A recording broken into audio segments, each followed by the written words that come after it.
Hello दोस्तों, आधार study में एक बार फिर आप सभी का हार्दिक स्वागत है। दोस्तों, रीट और सीटेट 2020 को लेकर अपन शिक्षा मनोविज्ञान का अध्ययन कर रहे थे। दोस्तों, शिक्षा मनोविज्ञान के जो अपने पिछले वीडियो है वो अधिगम के प्रकार, अधिगम स्थानांतरण किस तरह से होता है, कितने टाइप से होता है, इन सब के बारे में अपन ने चर्चा की थी। दोस्तों, आज के वीडियो में अपन थोड़ा आगे बढ़ते हुए अधिगम के सिद्धांतों के बारे में चर्चा करेंगे। दोस्तों, अधिगम के जो सिद्धांत हैं उनको एक व्यवहारवादी मनोवैज्ञानिक और एक संज्ञानवादी मनोवैज्ञानिक, जिनको गेस्टाल्टवाद भी बोलते हैं, इन दो में डिवाइड किया गया है। कुछ मनोवैज्ञानिक जो है वो व्यवहारवाद से संबंधित है, कुछ मनोवैज्ञानिक जो है वो संज्ञानवाद गेस्टाल्टवाद से संबंधित है। तो सबसे पहले अपन जो व्यवहारवादी मनोवैज्ञानिक है उनके द्वारा किए गए प्रयोगों के बारे में अध्ययन करेंगे और उनके द्वारा किए गए प्रयोग शिक्षा के क्षेत्र में बालक को सीखने के लिए किस प्रकार उपयोग किया जा सकता है और यहाँ से किस प्रकार के क्वेश्चन एग्जाम में पूछे जा सकते हैं, इन सब के बारे में अपन चर्चा करेंगे। तो दोस्तों, आज के इस वीडियो में अपन जो व्यवहारवादी मनोवैज्ञानिक है थॉर्नडाइक, इनके द्वारा किया गया प्रयोग उद्दीपन अनुक्रिया का सिद्धांत, इसके बारे में अपन चर्चा करेंगे। दोस्तों, जो व्यवहारवादी मनोवैज्ञानिक थे उनमें जो थॉर्नडाइक है इनके द्वारा बिल्ली और चूहे पर प्रयोग किया गया था। इसके अलावा जो व्यवहारवादी मनोवैज्ञानिक है उनमें स्किनर है, पाउलो है, जेबी वॉटसन है, इत्यादि मनोवैज्ञानिक है। इनके द्वारा अलग अलग प्रयोग किए गए हैं। जो व्यवहारवादी मनोवैज्ञानिक है उनमें जेबी वॉटसन को व्यवहारवाद का जनक माना जाता है। ये चीज आप ध्यान में रखना है कि जेबी वॉटसन को व्यवहारवाद का जनक माना जाता है। इसके अलावा जो व्यवहारवादी मनोवैज्ञानिक है उनके द्वारा शिक्षा के क्षेत्र में जो महत्वपूर्ण योगदान दिया गया वो वस्तुनिष्ठता का दिया गया था। इनके द्वारा जो योगदान दिया गया है वो वस्तुनिष्ठता का दिया गया है, ये बात भी आपको ध्यान में रखनी है। एग्जाम में पूछी जा सकती है कि व्यवहारवादियों का विशेष योगदान क्या रहा, तो वस्तुनिष्ठता उनके द्वारा विशेष योगदान दिया गया शिक्षा के क्षेत्र में। अब अपन बात करते हैं इस जो थॉर्नडाइक है इनके द्वारा उद्दीपन अनुक्रिया ये सिद्धांत क्या है और क्या प्रयोग किया गया बिल्ली पर। आप में से जो पहले पढ़े हुए हैं, जिन्होंने साइकोलॉजी पहले पढ़ी हुई है उनको पता होगा, और जो नए स्टूडेंट हैं वो पहली बार देख रहे होंगे कि बिल्ली पर प्रयोग करके कैसे सीखने के सिद्धांतों को स्पष्ट किया गया था। तो दोस्तों, अगर आप पहली बार पढ़ रहे हैं तो ये आपके लिए काफ़ी इंटरेस्टिंग होगा, और जो पहले इस चीज़ को पढ़ चुके हैं वो भी अगर दोबारा से पढ़ेंगे तो उनके लिए रिवाइज हो जाएगा। और इनके द्वारा जो दिए गए नियम है वो किस प्रकार अप्लाई किए जा सकते हैं, इसके बारे में भी अपन देखेंगे। तो दोस्तों, अगर आप हमारे चैनल पर नए हैं तो चैनल को सब्सक्राइब कर लीजिए। वीडियो अगर आपको पसंद आता है तो वीडियो को लाइक भी कीजिएगा और अपने दोस्तों में भी शेयर कर सकते हो अगर आपको वीडियो अच्छा लगता है। दोस्तों, अगर आप रीट की तैयारी कर रहे हो तो हमारे चैनल से आप सब कुछ, आपको साइकोलॉजी भी मिलेगी, आने वाले समय में एसएसटी के वीडियो भी मिलेंगे, साइंस और मैथ के आपको वीडियो लगातार मिल ही रहे हैं, और आप हमारे टेलीग्राम चैनल से नोट्स वगैरह भी डाउनलोड कर सकते हैं। तो दोस्तों, अब देखते हैं थॉर्नडाइक का उद्दीपन अनुक्रिया सिद्धांत क्या है। दोस्तों, जो थॉर्नडाइक थे वो अमेरिका के मनोवैज्ञानिक थे और 1913 में इस सिद्धांत का उन्होंने प्रतिपादन किया था। 1913 ये डेट भी आपको ध्यान में रखनी है। थॉर्नडाइक ने 1913 में इस सिद्धांत का प्रतिपादन किया था। किस सिद्धांत का? उद्दीपन अनुक्रिया सिद्धांत। उद्दीपन अनुक्रिया सिद्धांत क्या है अब अभी अपन देखेंगे। तो थॉर्नडाइक ने बिल्ली पर प्रयोग करके उत्तेजक प्रतिक्रिया के मध्य संबंध को सिद्ध किया था। ये प्रतिक्रिया क्या है? उत्तेजक प्रतिक्रिया, इसके मध्य क्या संबंध है, इसको अभी अपन डिस्कस करने वाले हैं। और चूहों पर प्रयोग करके थॉर्नडाइक ने भूल भुलैया द्वारा सीखने के सिद्धांत को सिद्ध किया था। यहाँ पर आपको एक तो ध्यान में रखना है कि थॉर्नडाइक ने बिल्ली पर प्रयोग किया और चूहे पर प्रयोग किया, भूल भुलैया द्वारा सीखने के सिद्धांत को सिद्ध किया। ये चीजें आपको यहाँ से ध्यान में रखनी है। और 1913 में ये सिद्धांत उद्दीपन अनुक्रिया का सिद्धांत थॉर्नडाइक द्वारा दिया गया था। आगे बात करते हैं कि थॉर्नडाइक द्वारा किया गया प्रयोग क्या है, इसके बारे में अपन चर्चा करते हैं। तो दोस्तों, आप देख रहे होंगे एक बिल्ली है और वो पिंजरे में बंद है, और ये क्या है ये आपको जानने की इच्छा होगी। तो मैं आपको बताता हूँ कि थॉर्नडाइक ने क्या प्रयोग किया था। आपको दिख रहा होगा कि एक भूखी बिल्ली है, उसको पिंजरे में बंद किया जाता है। बाहर एक मांस का टुकड़ा है जो उद्दीपक का कार्य करता है, और मांस के टुकड़े को देखकर बिल्ली झटपटाती है, जो एक उसकी स्वाभाविक क्रिया है, स्वाभाविक एक उसकी अनुक्रिया है, क्योंकि बिल्ली भूखी है। यहाँ पे देखा होगा बिल्ली भूखी है, पिंजरे में बंद है और बाहर एक मांस का टुकड़ा है, तो जाहिर सी बात है बिल्ली बाहर निकलने के प्रयास करेगी। यही प्रयोग थार्नडाइक ने किया था। क्या प्रयोग किया? थार्नडाइक ने एक भूखी बिल्ली ली और उस भूखी बिल्ली को एक विशेष पिंजरे में बंद किया और बाहर एक मांस का टुकड़ा रखा, और वो जो पिंजरा था वो उसमें एक, ये आप देख रहे होंगे चित्र के माध्यम से, एक लीवर लगा रखा था। लीवर जो कनेक्टेड था, यहां से देख सकते हो आप, ये लॉक है। इस लॉक, अगर बिल्ली इस लीवर को दबाती है तो ये लॉक खुल जाता है। ये ड्रॉप डोर है, मतलब बिल्ली यहां से बाहर आ सकती है और इसको खा सकती है।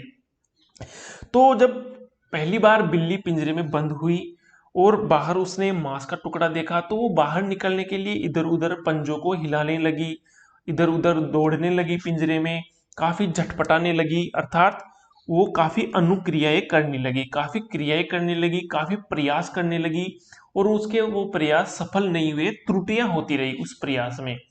तो काफी बार बिल्ली ने प्रयास किया बाहर निकलने का, क्योंकि बिल्ली को भूख लग रही थी और बाहर मांस का टुकड़ा उसको दिखाई दे रहा था। अब इतने सारे प्रयास करने के बाद बिल्ली है, और ये जो लीवर लगा हुआ है उसका, बिल्ली का जो पैर है वो इस लीवर को ऐसे छू जाता है जैसे आप चित्र में देख रहे हो, और इस लीवर को पैर से दबा देती है। दबाने के बाद ये डोर खुल जाता है, बिल्ली बाहर आके मांस को, टुकड़े को खा लेती है और उसकी भूख मिट जाती है। तो ये क्या हुआ, उसका जो मांस का टुकड़ा था वो उद्दीपन का कार्य कर रहा था, उसका एक लक्ष्य उसको दिख रहा था, और उस लक्ष्य को प्राप्त करने के लिए वो काफी अनुक्रियाएं, काफी प्रयास कर रही थी। जिस प्रकार आपको लक्ष्य दिख रहा है कि आपको शिक्षक बनना है, और रीट के माध्यम से आप शिक्षक बनोगे, तो आप काफी प्रयास कर रहे हो, काफी अनुक्रियाएं कर रहे हो, और एक दिन आप भी उस उद्दीपक को प्राप्त कर लोगे, उस लक्ष्य को प्राप्त कर लोगे। तो आगे क्या हुआ, जो बिल्ली है वो मांस के टुकड़े को खा लेती है। कुछ समय बाद बिल्ली को वापस भूख लगती है, वापस थॉर्नडाइक ने बिल्ली को पिंजरे में इसी प्रकार बंद किया, और अब जो बिल्ली है वो पहले के मुकाबले थोड़ा सीख गई है कि उसको क्या करना है। बिल्ली थोड़ा बहुत झटपटाती है, थोड़ा बहुत प्रयास करती है, पहले के मुकाबले में कम प्रयास करती है, और वो लीवर को जाकर दबाती है, गेट खुलता है और मांस का टुकड़ा उठाकर वो खा लेती है। तीसरी बार पुनः यही कार्य दोहराया जाता है, तो बिल्ली इस बार और भी कम झटपटाने का काम करती है, प्रयास का काम करती है, और वो सीधा लीवर को दबाती है, गेट खुलता है और मांस का टुकड़ा खा लेती है। इस प्रकार बिल्ली ये समझ गई, ये सीख गई कि मैं जब इस लीवर को दबाऊंगी, गेट खुल जाएगा और मैं बाहर निकल जाऊंगी। ये बिल्ली ने सीख लिया। ये प्रयोग थॉर्नडाइक ने किया था। इसी को उद्दीपन अनुक्रिया का सिद्धांत कहा जाता है। अब ये जो सिद्धांत, ये जो प्रयोग करने के बाद थॉर्नडाइक ने सीखने के कुछ नियम दिए हैं, उन नियमों के बारे में अपन चर्चा करेंगे कि वो क्या क्या नियम है, और एग्जामों में वहां से क्वेश्चन पूछे ही जाते हैं। थॉर्नडाइक के सीखने के जो नियम थे, वो इस प्रयोग के माध्यम से क्या सीखने के नियम दिए। थॉर्नडाइक ने जो मुख्य नियम है वो 3 मुख्य नियम है और 5 उसके गौण नियम है, अर्थात 3 मुख्य नियम है और 5 गौण नियम है। इन नियमों को आपको एज इट इज याद रखना है। कौन से मुख्य नियम है? सबसे पहला है तत्परता का नियम। तत्परता का नियम ये कहता है कि जब बालक सीखने के लिए तत्पर होगा, जब बालक सीखने के लिए तत्पर होगा तभी वो सीख पाएगा। आप बालक को तैयार करके, अच्छे कपड़े पहना के उसको स्कूल में भेज देते हो, उसकी सीखने के लिए वो तत्पर नहीं है, तो स्कूल में जाकर भी वो सीख नहीं पाएगा। जितना बालक तत्पर होगा सीखने के लिए, जिस अनुपात में तत्पर होगा सीखने के लिए, उसी अनुपात में बालक सीख पाएगा। जैसे एक कहावत है कि आप घोड़े को तालाब तक खींच कर ले जा सकते हो, लेकिन पानी पीने के लिए उसको मजबूर नहीं कर सकते। अगर उसकी प्यास होगी, वो तत्पर होगा पानी पीने के लिए, तो ही वो पी सकता है। तो सबसे पहले थॉर्नडाइक ने जो नियम दिया वो तत्परता का नियम दिया था कि सीखने के लिए तत्परता होनी अति आवश्यक है। इसके बाद है अभ्यास का नियम। अभ्यास का नियम आपने सुना होगा, करत करत अभ्यास से जड़मति होत सुजान, रसरी आवत जात के सिल पर पड़त निशान। अर्थात बार बार अभ्यास करने से आप कुछ भी सीखते हो।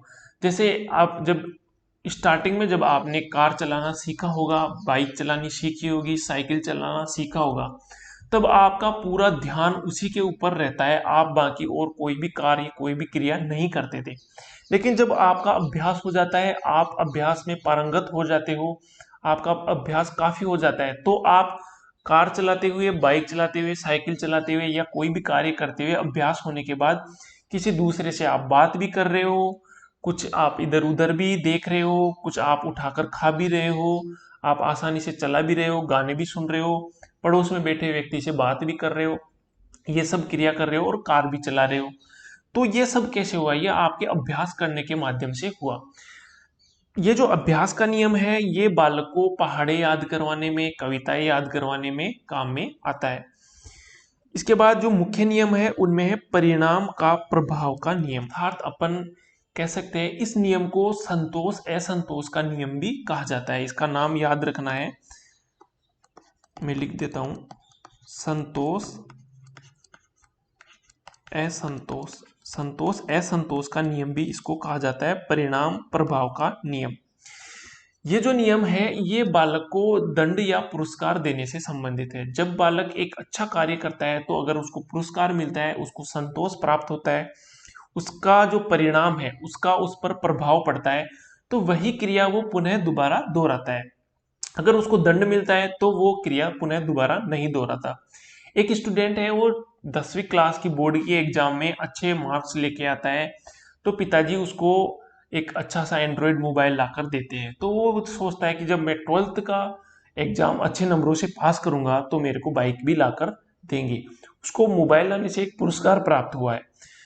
इसी प्रकार जब वो 12th का एग्जाम आएगा तो वो और मेहनत करेगा और ज्यादा अच्छे अंक लाने की चेष्टा रखता है ताकि उसको अच्छा पुरस्कार मिल सके। तो परिणाम का जो प्रभाव का नियम है वो संतोष असंतोष का नियम भी माना जाता है और इसमें पुरस्कार बालक को दिया जाता है। ये जो थे ये 3 नियम मुख्य नियम माने जाते हैं। थॉर्नडॉय के सीखने के जो नियम है उनमें ये 3 नियम मुख्य नियम माने जाते हैं।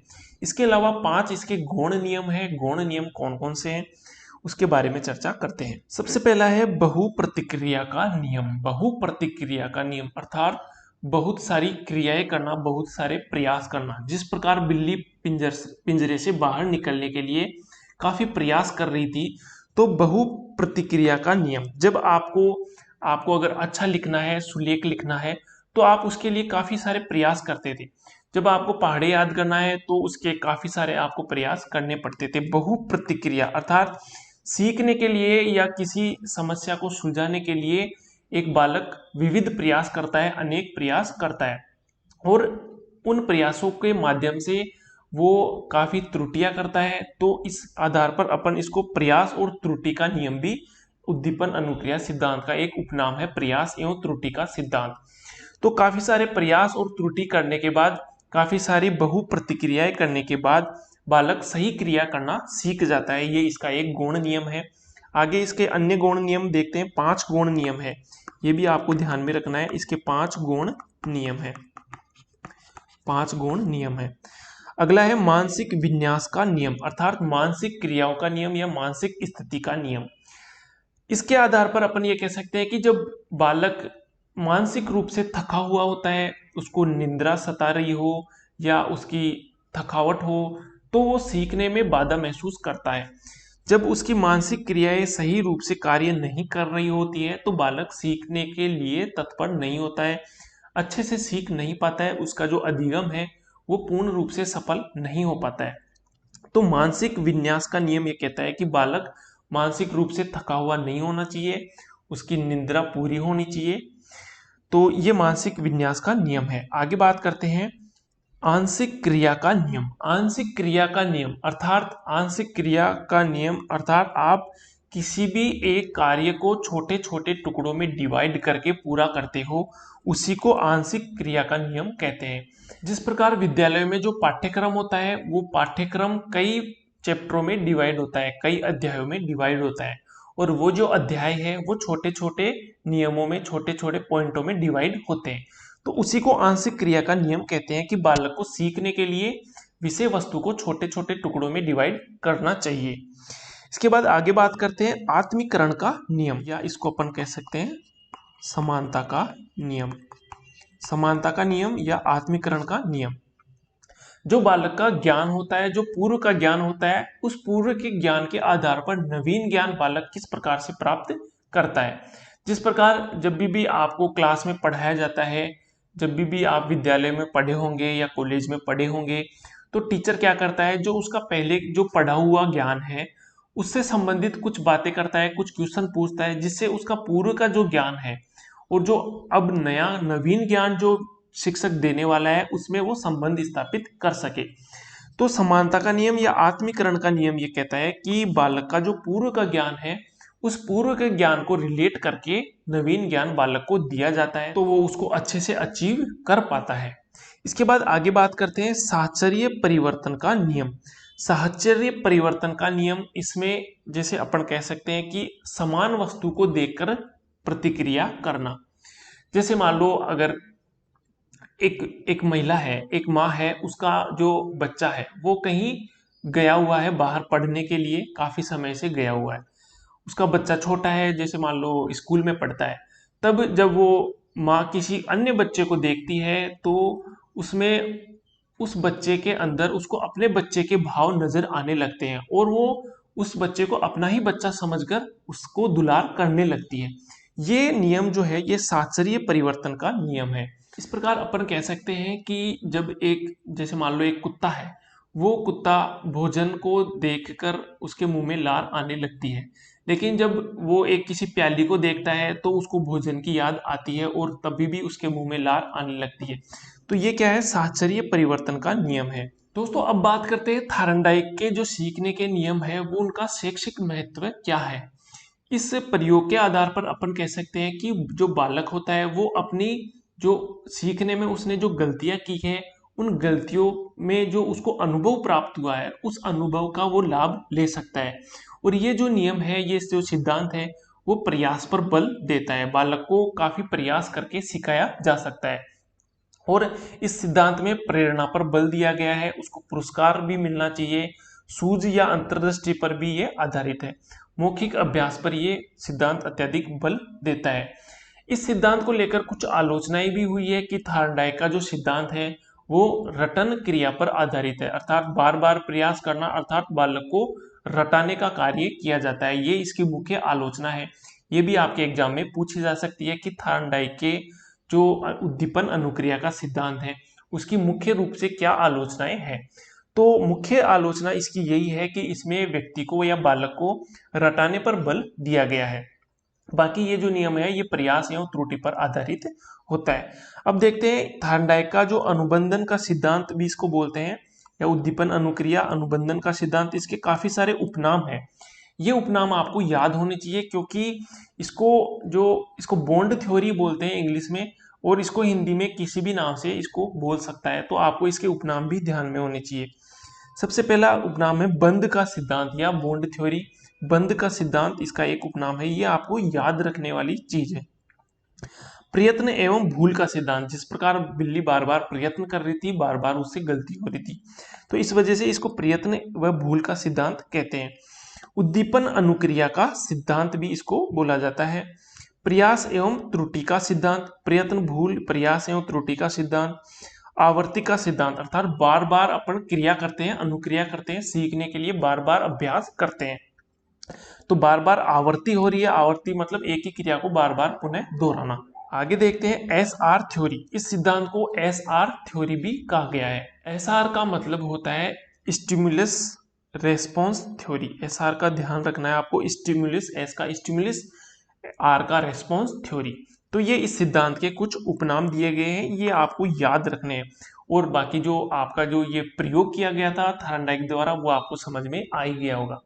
तो दोस्तों वीडियो अगर आपको पसंद आया है, वीडियो आपको अगर यूजफुल लगा है तो वीडियो को लाइक कीजिए, और कमेंट के माध्यम से आप और भी अगर कुछ सुधार करना चाहते हैं या मुझे कोई सजेशन देना चाहते हैं तो आप कमेंट के माध्यम से दे सकते हैं।